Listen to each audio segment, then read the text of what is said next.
Hello everyone, welcome to Unimonks. हम अपनी themes in Indian history का पार्ट फर्स्ट का चैप्टर 1 कंप्लीट कर चुके हैं, जिसमें हमने हड़प्पन सिविलाइजेशन के बारे में पढ़ा था। आज से हम अपना सेकंड टॉपिक स्टार्ट करेंगे, which is Kings, farmers and town, जिसमें हम अर्ली स्टेट्स और इकोनॉमीज़, ठीक है। बाद में तो हमारे इंडिया में बहुत बड़े बड़े एम्पायर आए, मौर्य एम्पायर, गुप्त एम्पायर, पर उससे पहले भी तो भाई हड़प्पन सिविलाइजेशन के बाद और इन बड़े एम्पायर से पहले भी तो कुछ रहा होगा। ऐसा तो नहीं है कि कुछ भी नहीं होगा।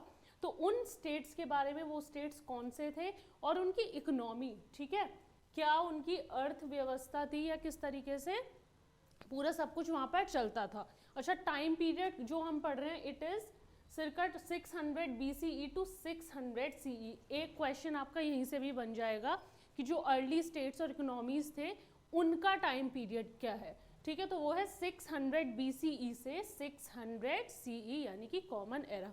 ये जो सारे टर्म्स हैं इनको हम एक सेपरेट लेक्चर में, जो भी आपके NCERTs में वर्ड मीनिंग्स हैं या बॉक्स में कुछ भी इंपॉर्टेंट इंफॉर्मेशन है जिससे क्वेश्चन बन सकता है, वो मैं आपको सेपरेटली सारी चीज़ें करवाऊंगी।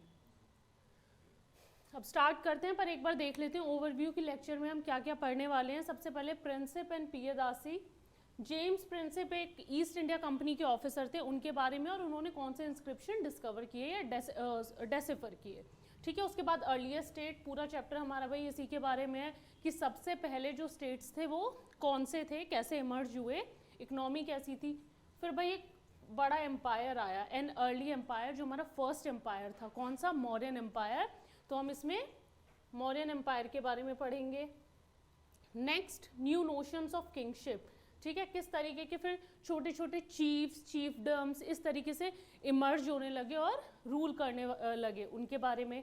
फिर हमारी जो कंट्री साइड थी, ठीक है, कंट्री साइड का मतलब जो हमारे रूरल एरियाज थे वो कैसे चेंज हो रहे थे, उसके बारे में।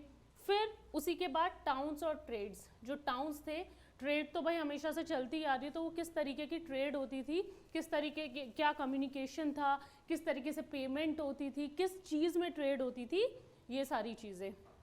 And lastly back to basics, कुछ स्क्रिप्ट्स के बारे में पढ़ेंगे जो कि जेम्स प्रिंसिप ने डेसिफर की थी। चलो स्टार्ट करते हैं। इंट्रोडक्शन हमारा सबसे पहले तो हड़प्पन सिविलाइजेशन का मैंने आपको बताया था, मिच्योर हड़प्पन कल्चर के बारे में हमने पढ़ा था। आप एक बार कमेंट करके उसका टाइम पीरियड बताओ कि क्या था, ठीक है। उसके बाद अब देखो हड़प्पन सिविलाइजेशन हमारी एंड हो गई और 1500 साल बीत गए। अब उसके हड़प्पन सिविलाइजेशन हमारी जो है इट एंडेड, एंड अब जो है हम जो पढ़ रहे हैं जो इस चैप्टर में, इट इज़ आफ्टर 1500 ईयर्स, ठीक है। तो आफ्टर 1500 ईयर्स ना कुछ नए डेवलपमेंट्स आए, ठीक है। डेवलपमेंट देखो इस तरीके से, ठीक है। तो कुछ नए डेवलपमेंट्स आए। सबसे पहले क्या कि 1500 साल बाद के बाद की हिस्ट्री पढ़ रहे हैं कि हड़प्पन सिविलाइजेशन खत्म हो गया और उसके 1500 साल बाद नए डेवलपमेंट्स आए हैं, ठीक है। सबसे पहला क्या था, ये सारे इंपॉर्टेंट है कि ऋग्वेद जो था कंपोज किया गया। किसने कंपोज किया? The people who were living along Indus and its tributaries. Indus valley civilisation भी बोलते थे हम हड़प्पन कल्चर को, क्यों बोलते थे? क्योंकि इंडस और उसकी ट्रिब्यूटरीज के आसपास बसा हुआ था। तो ऋग्वेद जो था वो कंपोज किया उन लोगों ने जो इंडस और उसकी ट्रिब्यूटरीज के आसपास रहते थे। दूसरा जो था, नए जो हैं एग्रीकल्चरल सेटलमेंट जो थे धीरे धीरे इमर्ज होने लगे। जो छोटी छोटी सेटलमेंट थी हड़प्पन सिविलाइजेशन के बाद वो इमर्ज होने लगी। Several parts of the sub continent, यही नहीं कि अब सिर्फ इंडस वैली, जो इंडस रिवर थी उसी के आसपास अलग अलग जगह पे, चाहे हमारे साउथ इंडिया में हो या गंगा वैली में हो, हमारे डेक्कन प्लेट्यू, इस तरीके से अलग अलग जगह जो थे नए नए एग्रीकल्चरल सेटलमेंट्स इमर्ज होने लगे। Now new mode of disposals of the dead started emerging, like making megaliths. अब मेगालिथ्स क्या होते थे वो मैं भी आपको दिखाऊंगी। तो जो जिन लोगों की डेथ हो जाती थी उन्हें एक अलग तरीके से क्या किया जाने लगा, बरी किया जाने लगा, ठीक है। और बड़े बड़े स्टोन स्ट्रक्चर्स होते थे उनको हम मेगालिथ्स बोलते थे। नेक्स्ट, इस टाइम तक यानी कि 600 BCE तक जो थे नए सिटीज़ और किंगडम्स इमर्ज हुए, और इसीलिए ये जो हमारा टाइम पीरियड है जिसके बारे में हम पढ़ रहे हैं 600 BCE से 600 CE, को इंडियन हिस्ट्री में एक टर्निंग पॉइंट भी बोला जाता है। क्यों बोला जाता है भाई? इतने सारे नए चेंजेस आए हैं, एक अर्बन सिविलाइजेशन हमारी इतनी बड़ी रही, वो डिक्लाइन हो गई, 1500 साल बीत गए, कौन कौन से चेंजेस आए, ठीक है, उन 1500 साल में क्या चेंजेस आए, वो ये सारे चेंजेस आए कि ऋग्वेद बना, जो एग्रीकल्चर सेटलमेंट थे वो आने लगे, नए तरीके से जो डेड थे उनको डिस्पोज बरी किया जाने लगा, तो और बहुत सारे पॉलिटिकल चेंजेस जिनके बेसिस पर एग्रीकल्चर प्रोडक्शन भी अब हमारा चेंज होने लगा। पॉलिटिकल चेंजेस वही हुआ कि नई नई जगह जो थे राजाज थे, नए राजाज, नए किंग्स, ये सब इमर्ज होने लगे, अपने अपने स्टेट को रूल करने लगे, तो हर अपने स्टेट का वो अपनी तरीके से ऑर्गेनाइज करते थे, और बहुत से नए टाउन्स जिनके बारे में अभी हम पढ़ने वाले हैं। तो एक बार ऐसे देख लेते हैं कि क्या डेवलपमेंट्स थे हमारे। मैंने अभी बताया कि ऋग्वेद कंपोज किया जाने लगा, किया गया, किसने किया? जो लोग कौन सी रिवर, आप तब तक कमेंट करो, कौन सी रिवर के आसपास रहते थे? इंडस और उसकी ट्रिब्यूटरीज के आसपास रहते थे। नए एग्रीकल्चरल सेटलमेंट इमर्ज हुए, नए टाउन्स इमर्ज हुए, ठीक है, टाउन इमर्ज हो रहा है, नए टाउन्स जो थे वो इमर्ज होने लगे, एंड लास्टली मेगालिथ्स, इस तरीके के बड़े बड़े जो स्टोन स्ट्रक्चर थे where the dead were buried, इस तरीके से के बड़े स्टोन स्ट्रक्चर्स इमर्ज होने लगे, जिन्हें हम क्या बोलते हैं? मेगालिथ्स, ठीक है। तो इसीलिए इस टाइम पीरियड को बहुत इंपॉर्टेंट बोला जाता है। क्यों? क्योंकि बहुत सारी जो थी नई चीज़ें हमारी इन 1500 साल में डेवलप हो गई थी। जैसे आयरन टूल्स थे, ठीक है, आयरन टूल्स थे वो आने लगे, कॉइनेज, नए नए जो थे सिक्के वो डेवलप हुए, भाई मनी जो था वो इंट्रोड्यूस होने लगा, नए नए तरीके के हमारे जो कॉइन्स थे, ठीक है, हर एक पर्टिकुलर रूलर अपने कॉइन इंट्रोड्यूस करता था, उस तरीके के बहुत सारे जो है नए सिक्के आने लगे, और नए रिलीजन, दो नए रिलीजन इसी पीरियड में डेवलप हुए, which is Buddhism and Jainism, ठीक है। तो आयरन टूल्स जो थे वो बहुत फेमस हो गए, emergence of coinage and two new religions which were Buddhism and Jainism, ठीक है। इस टाइम पे दो हमारे नए रिलीजन भी डेवलप हुए हैं, कौन से? Buddhism and Jainism. Now next, Prinsep and Piyadasi. मैंने सबसे पहले स्टार्टिंग में बताया था जेम्स प्रिंसिप के बारे में, तो ही इज जेम्स प्रिंसिप, और एक थे कौन? छोटा सा इंट्रोडक्शन, ईस्ट इंडिया कंपनी के मिंट में काम करते थे, मिंट यानी कि जहाँ पे सिक्के बनाए जाते थे, ठीक है। तो जेम्स प्रिंसिप एक ईस्ट इंडिया कंपनी के एक ऑफिसर थे जो उसकी मिंट में काम करते थे। अब क्या कंट्रीब्यूशन है इनका कि इन्होंने जो दो स्क्रिप्ट थी, ब्रह्मी एंड खरोष्टी, ठीक है, डेसिफर की यानी कि डिकोड की, उन्हें पढ़ पाए, उन पे समझ पाए कि क्या लिखा गया है, ठीक है। तो जेम्स प्रिंसिप ने हमारी दो जो है स्क्रिप्ट डेसिफर की, ब्रह्मी एंड खरोष्टी। हरप्पा वाला कमेंट करके बताओ कि किसने डेसिफर की, या हुई या नहीं हो पाई। नेक्स्ट, कि ये जो हमारी जो दोनों स्क्रिप्ट हैं, ब्रह्मी एंड खरोष्टी, ये जो हमारे सबसे पुराने जो सिक्के थे, कॉइन्स और इंस्क्रिप्शंस, उसमें यूज़ होते थे। अब भाई जब वो उसी मिंट में काम करते थे तो उन्होंने देखा कुछ और उसको डिकोड करने की कोशिश की, और डेसिफर उन्होंने कर लिया कि इन पे क्या लिखा है। अब जो बहुत सारे सिक्के थे उन पे एक वर्ड लिखा था, पियादासी, ठीक है। बहुत सारे जो कॉइन्स थे एक राजा के बारे में बताते थे, पियादासी, विच मीन्स, उसका जो लिटरल मीनिंग है, ये एमसीक्यू में क्वेश्चन भी बन सकता है कि what is the meaning of Piyadasi, and it is pleasant to behold. कुछ कुछ जो सिक्के थे, कुछ जो कॉइन्स थे, वो किंग को रेफर करते हैं किस नाम से? सम्राट अशोका, जिसके बारे में हम सब ने सुना है। तो ये थी छोटी सी इंफॉर्मेशन जेम्स प्रिंसिप और पियादासी को क्या कैसे पता चला में, उन्होंने डेसिफर किया कि उन कॉइन्स पर एक टर्म लिखा है Piyadasi, which means pleasant to behold, ठीक है। तो James Prinsep East India Company के ऑफिसर, स्क्रिप्ट डेसिफर की कौन सी? ब्रह्मी और खरोष्टी, और किस में यूज़ की जाती थी? जो हमारे पुराने सिक्के और इंस्क्रिप्शन है उसमें ये स्क्रिप्ट्स यूज़ की गई हैं, ठीक है। बहुत से जो हैं एक किंग का रेफरेंस देते हैं विच इज़ पियादासी, और कुछ कॉइन्स बताते हैं कि refer to the king as Ashoka. इसीलिए जो आर्कियोलॉजिस्ट हैं, जो हिस्टोरियंस हैं हमारे, उन्होंने ये डिकोड किया कि जो अशोका थे, जो सम्राट अशोका थे, ही वॉज नोन एज पियादासी, इसी इंफॉर्मेशन के बेसिस पर। अब बात करते हैं, टॉपिक हमारा जो है अर्ली स्टेट्स एंड इकोनॉमीज़। तो अर्ली स्टेट के बारे में बात करते हैं, ठीक है। सबसे पहले एक क्वेश्चन इससे कि कितनी महाजनपद थी, ठीक है। कुछ महाजनपद, कुछ स्टेट्स इमर्ज हुए जिन्हें महाजनपद के नाम से जाना जाता था, और उनका कितना नंबर था, 16, ठीक है। 16 महाजनपद जो थी इस पीरियड में इमर्ज हुई, ठीक है। अब स्टार्टिंग में ही बताया कि भाई 6th सेंचुरी, मैंने बोला ना 6th सेंचुरी को एक टर्निंग पॉइंट बोला जाता है इंडियन हिस्ट्री में। क्यों बोला जाता है? यूज ऑफ आयरन, ठीक है। बताया मैंने कि नए नए जो थे टूल्स, वेपन्स, ये सब डेवलप होने लगे। जो आयरन का यूज़ था, जो इससे पहले तो भाई क्या करते थे, जो हंटर गैदरर्स थे ये सब थे, पत्थर के टूल्स बनाते थे ना। तो अब किसका यूज़ बढ़ चुका था, आयरन का यूज़ बढ़ चुका था। जो सिक्के थे, डेवलपमेंट ऑफ कॉइनेज, ठीक है। कॉइन्स जो थे इंट्रोड्यूस हो चुके थे। अब भाई जो ट्रेड होती थी, जो भी एक्सचेंजेस होते थे वो कॉइन्स में होते थे। कुछ नए स्टेट्स और सिटीज़ हमारे इमर्ज हुए, और 2 नए रिलीजन मैंने आपको बताया, जैनिज्म एंड बुद्धिज्म। एक बार देख भी लेते हैं कि कॉइनेज, यूज ऑफ आयरन, और 2 नए रिलीजन हैं हमारे, जैनिज्म और बुद्धिज्म। महाजनपद की बात करते हैं कि जो छोटे छोटे स्टेट हमारे इमर्ज हो रहे थे उन्हें हम किस नाम से जानते थे, महाजनपद, ठीक है। और कितनी थी ये टोटल, 16 महाजनपद थी। कुछ कुछ बहुत इंपॉर्टेंट भी थी, जैसे कुरु, पांचाला, कोसी, अवध, मगध। पर एक ऐसी महाजनपद थी जो बहुत ही इंपॉर्टेंट थी और जो बहुत ही पावरफुल इमर्ज हुई, और वो थी मगध,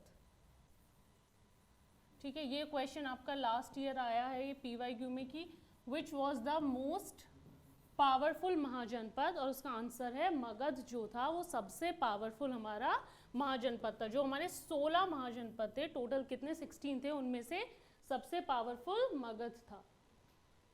नाउ महाजनपद की इंफॉर्मेशन हमें कहाँ से पता चलती है? सोर्सेज तो देखो, जितने भी चैप्टर पढ़ोगे हिस्ट्री में सोर्सेज के बारे में, सोर्सेज ज़रूर हम पढ़ेंगे। क्यों? क्योंकि उन्हीं से हमें जो है एक पर्टिकुलर इंफॉर्मेशन किसी भी बारे में मिलती है। हड़प्पा के हमारे पास कोई स्क्रिप्ट नहीं थी क्योंकि हम डेसिफर नहीं कर पाए, तो मटेरियल एविडेंस के बेसिस पे जो आर्कियोलॉजिस्ट थे उन्होंने भाई कंक्लूजन निकाले कुछ कि हाँ इस तरीके से रहते थे, या ग्रेट बात इस पर्पस के लिए यूज़ होता था। उसी तरीके से अब हमारे पास दोनों तरीके के एविडेंस है, ठीक है। कुछ लिटरेरी यानी कि जो लिखे जाते हैं, कुछ आर्कियोलॉजिकल यानी कि उस टाइम का कुछ मटेरियल रिमेन्स या मॉन्यूमेंट्स जो बचे हैं। तो चलो महाजनपद की बात करते हैं, उसके बारे में हमें कहाँ से पता चलता है?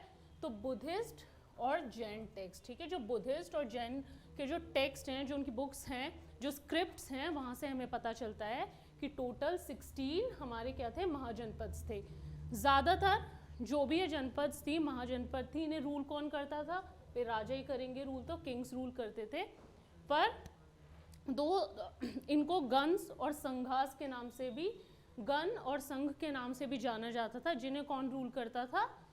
ओलिगार्कीज, ठीक है। जो ज़्यादातर जनपद थी उन्हें किंग रूल करते थे, पर कुछ कुछ जो थे, जो गन्स और संघास, उन्हें कौन रूल करता था? ओलिगार्कीज। अब ओलिगार्की क्या होता है कि जब 4-5 लोग इकट्ठे मिलके एक जगह को रूल करते हैं, where the power is shared by man. जो 4-5 लोग राजाज के नाम से जाने जाते हैं, जो 4-5 लोग मिलके एक साथ जिन पावर शेयर करते हैं, रूल करते हैं, उसे हम ओलिगार्की सिस्टम बोलते हैं। और जो 2 हमारे नए रिलीजन इमर्ज हुए, जैनिज्म एंड बुद्धिज्म, उनके जो फाउंडर थे महावीरा एंड गौतम बुद्ध। वैसे जैनिज्म जो है महावीर ने फाउंड नहीं किया था, he was the 24th Tirthankara, but Buddhism was founded by Gautam Buddha. तो ये दोनों किसको बिलोंग करते थे? इन्हीं गन्स और संघास जो थे इनको बिलोंग करते थे। नेक्स्ट जो राजास थे, अब राजा कौन है कि भाई 4-5 राजा हैं, कोई सिंगल राजा नहीं है। क्यों? क्योंकि ओलिगार्की सिस्टम है, ठीक है। तो जो ये राजा थे ये सारे लैंड रिसोर्सेज, ठीक है, तुम्हारा एग्रीकल्चर लगा लो, ट्रेड, टैक्स, कुछ भी जो था ना, सब कुछ यही कंट्रोल करते थे।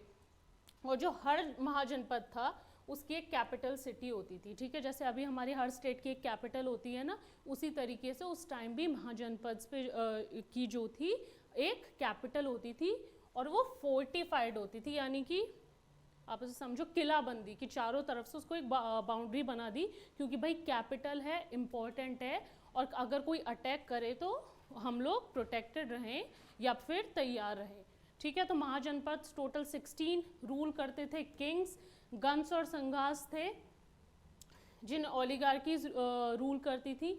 ओलिगार्की का मतलब where power is shared by man, 3-4 लोगों के बीच में या फिर जितने भी नंबर लगा लो आप, उनके बीच में शेयर की जाती थी और उनको हम राजास बोलते थे।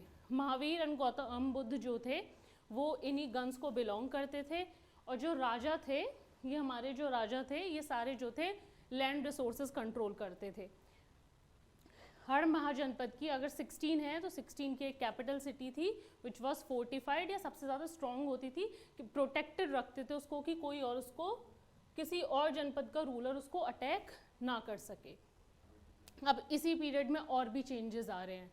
वो क्या है कि जो हमारा वर्ण सिस्टम है 4 में डिवाइडेड है, ब्राह्मण्स, क्षत्रियस, वैश्यास एंड शूद्रास। तो जो ब्राह्मण्स थे, जो अपर कास्ट थी, उन्होंने क्या किया, संस्कृत टेक्स्ट कंपोज करने या लिखने स्टार्ट करे, जो किस नाम से जाने जाते हैं, धर्म सूत्र के नाम से। ठीक है, ये इसमें से 3 क्वेश्चन आपके बन सकते हैं कि सबसे पहले कि धर्म सूत्र किसने कंपोज किए, ब्राह्मण्स ने कंपोज किए, किस लैंग्वेज में कंपोज किए, संस्कृत में किए। ठीक है, या फिर कि ब्राह्मण्स ने संस्कृत टेक्स्ट कंपोज किए, उन्हें हम क्या बोलते हैं, तो उन्हें हम धर्म सूत्र बोलते हैं।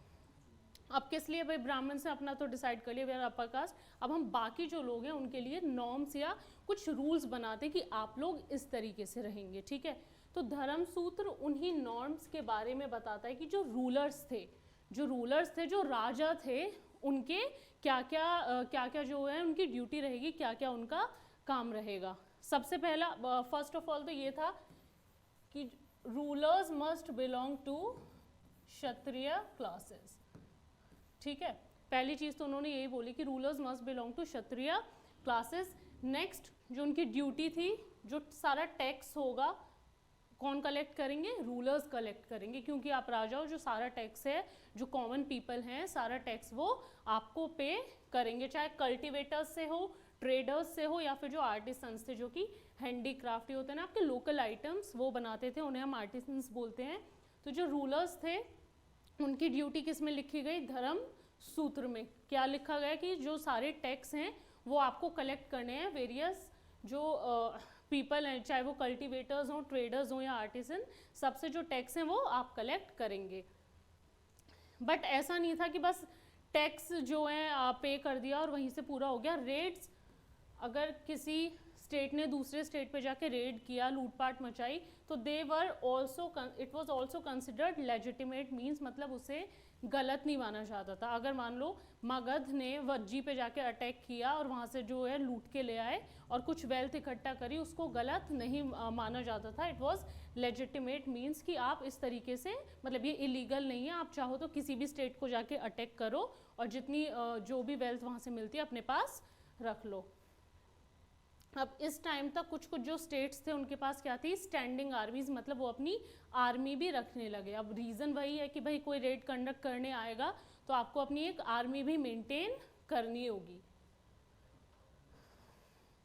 चलो एक बार रिकॉल करो कि सबसे इम्पॉर्टेंट हमारी जो महाजनपद थी कौन सी थी, कमेंट ही कर दिया करो, पढ़ते पढ़ते तो याद भी रहेंगे आंसर्स कि हमने क्या कमेंट किया था। तो हमारी सबसे इम्पॉर्टेंट, सबसे पावरफुल जो महाजनपद थी कौन सी थी, मगध। ठीक है, सबसे इम्पॉर्टेंट, सबसे पावरफुल जो इस टाइम पे महाजनपद थी वो थी हमारी मगध। क्या टाइम पीरियड, 6 से 4th सेंचुरी BCE तक। ठीक है, 6th से 4th सेंचुरी BCE के बीच में जो मगध थी वो मोस्ट पावरफुल महाजनपद थी। रीजन, ठीक है भाई, ऐसे तो आप बोलो कि टोटल 16 थी, पर ऐसा क्या रीजन था कि वो सबसे स्ट्रॉन्ग थी, तो रीजन देखो, सबसे पहले एग्रीकल्चरली प्रोडक्टिव, बिकॉज उस टाइम पे वैसा जो मेन ऑक्यूपेशन एक तरीके से था वो एग्रीकल्चर ही था। ठीक है, जिसके पास ज़्यादा एग्रीकल्चर होगा, ज़्यादा वेल्थ होगी, ज़्यादा टैक्स कलेक्ट करेंगे, तो वो स्टेट तो क्या रहेगा अच्छी आर्मी मेंटेन कर पाएगा और ज़्यादा स्ट्रॉन्ग रहेगा। एग्रीकल्चरली प्रोडक्टिव था क्योंकि गंगा बेसिन के आसपास था। ठीक है, तो ज़्यादा से ज़्यादा जो थी खेती बाड़ी वहाँ पे होती थी, एग्रीकल्चर अच्छा होता था, तो बहुत ही प्रोडक्टिव था। नेक्स्ट जो आयरन माइंस थी, ठीक है, ईजिली एक्सेसिबल थी। अब मैंने बोला कि हंटर गैदरर्स तो भाई पत्थर वाला टूल बना लिया, ये बना लिया, पर इस टाइम तो भाई इतने बड़े बड़े स्टेट जो हैं हमारे इमर्ज होने लगे, रेड्स भी कंडक्ट करते थे, तो टूल्स और वेपन्स तो बहुत इंपॉर्टेंट हुए, तो अब पत्थर वाले तो नहीं चलेंगे। तो जो आयरन माइंस थी, जो आयरन टूल्स यूज होने लगे, और मगध पावरफुल क्यों बना, क्योंकि आयरन माइंस यहाँ से इजीली एक्सेसिबल थी, भाई जितना आयरन आपको लेना है और उससे अपने टूल्स जो हैं बना सकते थे। तो iron mines accessible and provided resources for tools. तो भाई अगर कहीं रेड कंडक्ट करने जाएंगे, ज़्यादा हथियार होंगे तो ऑफकोर्स जीत जाएंगे और ज़्यादा पावरफुल स्टेट रहेंगे। नेक्स्ट, जो आर्मी में यूज़ होते थे एलिफेंट्स, ठीक है, तो आसपास के जंगलों में से बहुत सारे एलिफेंट्स भी मिल जाते थे, तो एग्रीकल्चरली प्रोडक्टिव था। आयरन माइंस पास थी, अब लोकेशन देखो कि कितनी अच्छी थी कि एग्रीकल्चरली प्रोडक्टिव है, आयरन माइन आसपास है, जंगलों से जो थे एलिफेंट्स भी मिल जाते थे, और कम्युनिकेशन का भी बहुत अच्छा मीन्स था, which is Ganga and its tributaries, यानी कि गंगा और उसके ट्रिब्यूटरीज के आसपास था, तो ईजिली जो था एक जगह से दूसरी जगह पर जा सकते थे। अब उस टाइम भाई मीन्स ऑफ कम्युनिकेशन तो यही सब रहेंगे, ऐसा तो नहीं आपने आज टिकट बुक की और आप कल या परसों एक दिन में जाके 2 घंटे में पहुंच जाओ, महीने या फिर कम से कम अगर महीने नहीं तो हफ्ते तो लगते थे एक जगह से दूसरी जगह पहुंचने में। एंड लास्टली कि यहाँ के ना जो किंग्स थे वो बहुत ही एम्बिशियस थे, ठीक है, कि भाई सबसे पावरफुल हमारा ही स्टेट होना चाहिए, इस तरीके के कुछ एम्बिशियस किंग्स थे, और उनकी इसी तरीके से उन्होंने जो थी अपनी पॉलिसीज़ बनाई थी। कौन कौन से जो इम्पोर्टेंट किंग्स हैं हमारे जो मगध को बिलोंग करते थे, बिम्बिसार, अजातशत्रु एंड महापद्मानंद, ये 3 जो हैं हमारे मगध के मोस्ट फेमस रूलर थे। अच्छा, ये PYQ में आया है कि आपको ये 3 ऑप्शन दे दिए, 4th option was Chandragupta Maurya, और ये पूछ लिया कि which of the following was not the ruler of Magadh, ठीक है, तो 3 याद रखना कि बिम्बिसार, अजातशत्रु एंड महापद्मानंद जो थे मोस्ट फेमस हमारे रूलर थे। अब हर जो वो होता था हमारी जो महाजनपद थी, सबकी एक कैपिटल सिटी थी, तो मगध की कैपिटल क्या थी, राजगाहा या फिर राजगीर, जो अब इस वक्त बिहार में है, ठीक है। राजगाह का मतलब क्या था, हाउस ऑफ किंग्स, ये देखो ना वर्ड को ब्रेक करो, राजा गाह मीन्स घर और राजा मीन्स किंग, यानी कि हाउस ऑफ द किंग, ये इसकी पुरानी कैपिटल थी। बट धीरे धीरे बाद में जो एक कैपिटल थी वो शिफ्ट कर दी गई कहाँ पे, पाटलिपुत्र, विच इज बताओ प्रेजेंट डे क्या है वो, पटना, ठीक है। तो 3 फेमस हमारे रूलर हुए हैं, बिम्बिसार, अजातशत्रु, महापद्मानंद। कैपिटल थी Rajagaha which means house of the king, जो बाद में शिफ्ट कर दी गई पाटलिपुत्र यानी कि पटना में। एक बार रिवीजन कर लेते हैं पहले जो अभी तक पढ़ा है उसका। सबसे पहले कि डेवलपमेंट्स, नए जो हमारे डेवलपमेंट थे वो क्या हुए थे, ऋग्वेद लिखी गई थी, किसने लिखी थी, जो इंडस और उसके ट्रिब्यूटरीज के आसपास रहते थे। एग्रीकल्चर सेटलमेंट्स आने लगे थे नई नई जगह पर, ठीक है, नए टाउन्स इमर्ज हो रहे थे, एंड मेगालिथ्स, जो new mode of disposal of dead, उनको हम क्या बोलते थे, मेगालिथ, यानी कि बड़े बड़े स्टोन, ये कल्चर इमर्ज होने लगा था डेक्कन और साउथ इंडिया में। कुछ और इम्पॉर्टेंट चीज़ें हुई थी, जैसे यूज़ ऑफ आयरन बढ़ गया था, किस लिए, जो उसके आयरन टूल्स ज़्यादा बनने लगे थे। इमर्जेंस ऑफ कॉइनेज, नए नए कॉइन्स आए थे, और 2 हमारे नए रिलीजन डेवलप हुए थे, which is Buddhism and Jainism. James Prinsep East India Company के ऑफिसर थे, उसकी मिंट में काम करते थे, 2 स्क्रिप्ट डेसिफर की, ब्रह्मी एंड खरोष्टी। कहाँ भाई मिंट में काम करते थे, सिक्कों में, तो वहीं पे जो कॉइन्स पे लिखी हुई थी ये स्क्रिप्ट, वहाँ से पढ़ के उन्होंने ये डेसिफर की थी। उस पर किसका नाम लिखा गया था, पियादासी, उसका मतलब है प्लेजेंट टू बिहोल्ड, और कुछ कुछ सिक्के जो थे उन पे अशोका का भी नाम लिखा था, इसीलिए जो हिस्टोरियंस हैं वो कनेक्ट करते हैं कि Ashoka was also known as, Samrat Ashoka was also known as Piyadasi. Earliest state कितने थे टोटल, 16 थे, ठीक है, और बहुत सारे चेंजेस उसमें आए, मैंने आपको बताया कि आयरन, कॉइनेज, अर्ली स्टेट, और 2 नए रिलीजन हमारे, जैनिज्म एंड बुद्धिज्म। महाजनपद बहुत सी इंपॉर्टेंट महाजनपद थी, पर सबसे इंपॉर्टेंट और पावरफुल कौन सी थी, मगध, ये हमारे PYQ में भी पूछा हुआ है। ज़्यादातर को किंग्स रूल करते थे, पर कुछ कुछ जो गन्स और संघास थे उनको ओलिगार्की यूज़ करती थी। ओलिगार्की को हम कौन होते हैं, जहाँ पे पावर जो थी 3-4 लोगों में बटी होती थी, पावर वो शेयर्ड बाय मैन, उनको हम ओलिगार्की बोलते थे। और वहाँ कौन रूल करता था? राजाज रूल करते थे। महावीर और गौतम बुद्ध इन्हीं गन्स को बिलोंग करते थे। जो राजाज होते थे सारे लैंड रिसोर्सेज कंट्रोल करते थे, और हर महाजनपद की अपनी एक कैपिटल सिटी थी, जो कि स्ट्रॉन्ग बनाने के लिए उसे दूसरे स्टेट उस पर रेड कंडक्ट ना करें, इसलिए उसे फोर्टिफाई किया जाता था। अब इसी पीरियड में एक और चेंजेस आए जो इम्पोर्टेंट है कि जो ब्राह्मण्स थे उन्होंने कुछ संस्कृत टेक्स्ट बनाने स्टार्ट किए, कंपोज करने, लिखने स्टार्ट करे। क्या बोलते हैं उन्हें? धर्मसूत्र। किस लिए बनाए गए? कि उसमें जो बाकी कास्ट थी, स्पेशली रूलर्स के लिए जो थे, उनके नॉर्म्स की आपको क्या क्या फॉलो करना है वो लिखे गए। और जिसमें मेजर काम था कि भाई आपको सबसे जो है टैक्स कलेक्ट करना है, पर अगर आप एक दूसरे के स्टेट पे रेड भी करते हो तो वो भी लेजिटिमेट यानी कि लीगल तरीका है वेल्थ एक्वायर करने का। और इस टाइम पर कुछ जो स्टेट थे वो अपनी आर्मीज भी रखने लगे। मगध पे आते हैं, सबसे इम्पोर्टेंट पावरफुल महाजनपद। रीज़न कि एग्रीकल्चर जो था बहुत ही प्रोडक्टिव था उस टाइम पे। एग्रीकल्चर प्रोडक्टिव मतलब आपके पास ज़्यादा टैक्स, ज़्यादा वेल्थ। आयरन माइंस जो थी आसपास लोकेटेड थी, तो भाई अच्छे से अच्छे टूल्स भी बना लेते थे, क्योंकि नियर बाय जो थे आसपास जंगल थे, तो एलिफेंट्स जो कि आर्मीज में उस टाइम यूज़ होते थे, तो वो भी उन्हें आसानी से मिल जाते थे। कम्युनिकेशन भी भाई गंगा और उसके ट्रिब्यूटरीज के आसपास था, तो ईजिली एक दूसरे से कम्युनिकेट यानी कि एक जगह से दूसरी जगह जा सकते थे। और कुछ इंपॉर्टेंट हमारे किंग्स हुए थे, बिंबिसार, अजातशत्रु और महापद्मानंद। ठीक है, ये PYQ है, ध्यान रखना कि इसमें चंद्रगुप्त मौर्य भी डाल दिया गया और पूछा कि मगध के इनमें से कौन कौन जो रूलर्स हैं वो मगध को बिलोंग करते हैं। ठीक है, लास्ट में मगध की capital was Rajagaha meaning house of the king, जो कि अर्लीस्ट कैपिटल थी, और बाद में उसे पाटलिपुत्र यानी कि पटना में शिफ्ट कर दिया गया। अभी एम्पायर इम्पॉर्टेंट एम्पायर है हमारा, अर्ली एम्पायर की। अब स्टेट्स के बारे में हमने पढ़ लिया। हरप्पन सिविलाइजेशन के 1500 साल बाद कुछ जो चेंजेस आए उनके बारे में पढ़ लिया। अब पढ़ते हैं एम्पायर, कौन सा एम्पायर इस टाइम पर इमर्ज हुआ। तो इट वाज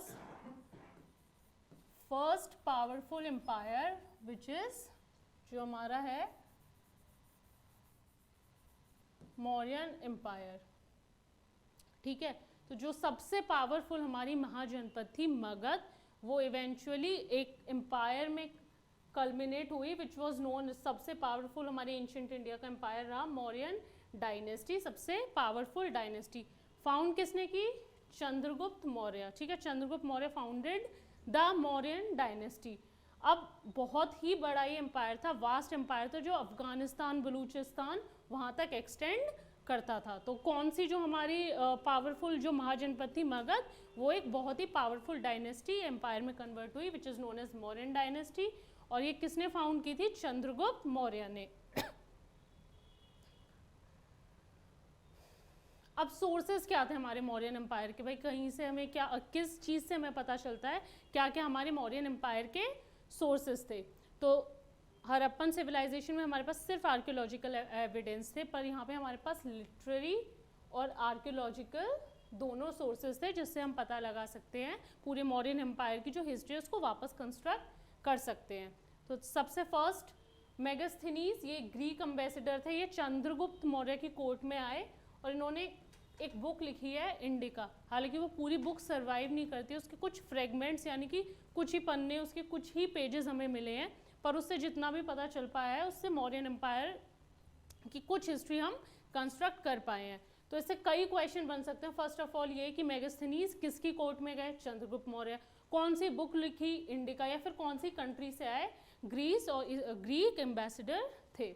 नेक्स्ट हमारा नंबर 2 इज अर्थशास्त्र, जो किसने कंपोज की? चंद्रगुप्त मौर्य के जो मिनिस्टर थे कौटिल्य या चाणक्य।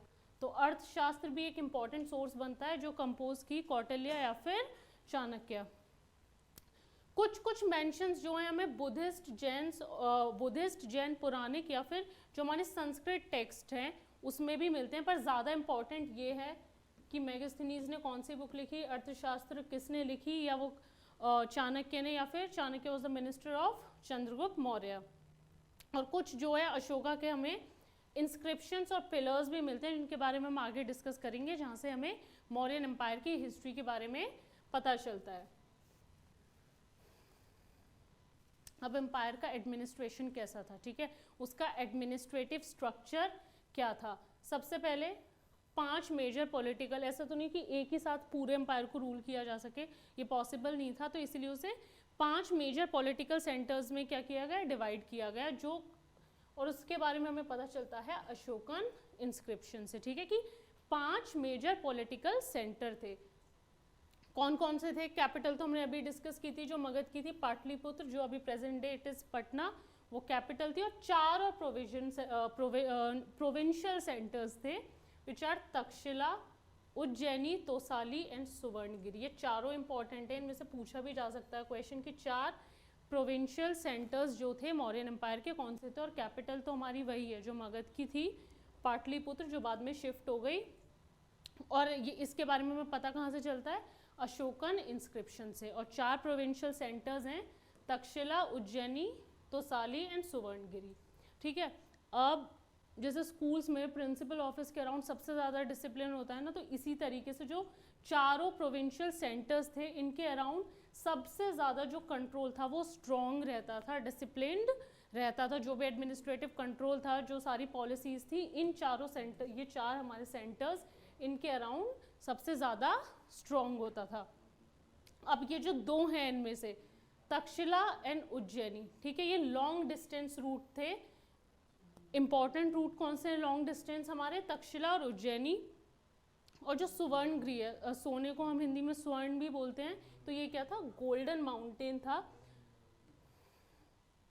कहाँ का एक्सेस मिलता था हमें? कर्नाटका में जो गोल्ड माइंस थी, ठीक है।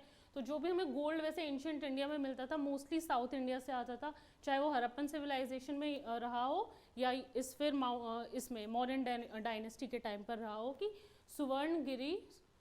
Suvarnagiri was a golden mountain, जो कि इम्पॉर्टेंट था, जो भी गोल्ड माइंस थी कर्नाटका में उनको एक्सेस करने के लिए। कम्युनिकेशन अभी बताया कि दोनों लैंड और रिवरीन रूट से होता था, ठीक है। आर्मी इंपॉर्टेंट थी, क्योंकि जब मगध के टाइम से ही छोटी छोटी आर्मीज बनने लगी, तो ये तो बहुत बड़ी डायनेस्टी थी, तो आर्मी जो थी यहाँ पर इम्पॉर्टेंट थी टू इंश्योर प्रोटेक्शन। अब मेगास्थनीज ग्रीक एम्बेसडर, एक बुक लिखी इंडिका, पूरी बुक नहीं है, कुछ फ्रेगमेंट्स में है, पर उससे हमें ना 6 कमेटीज़ के बारे में पता चलता है, ठीक है, कि जो कोऑर्डिनेशन, जो एक्टिविटी, मतलब इतना डेवलप्ड था एम्पायर भी कि कमिटीज़ थी वहाँ पे। अब कौन कौन सी कमिटीज़ थी? फर्स्ट इज नेवी, ठीक है, एक कमेटी थी हमारी नेवी, जो पूरा कंट्रोल और उसका कोऑर्डिनेशन देखती थी, ठीक है। सेकंड इज ट्रांसपोर्ट, ठीक है, हालांकि उस टाइम कार नहीं होती थी, ये तो सिर्फ आपको याद रहे इसलिए है कि ट्रांसपोर्ट, जो सेकंड कमेटी थी वो पूरा ट्रांसपोर्टेशन की चीज़ें देखती थी। नेक्स्ट इज हमारे फुट सोल्जर्स, जो वो आर्मी मेंटेन करते थे, ठीक है। फोर्थ जो थी it was horse, fifth chariots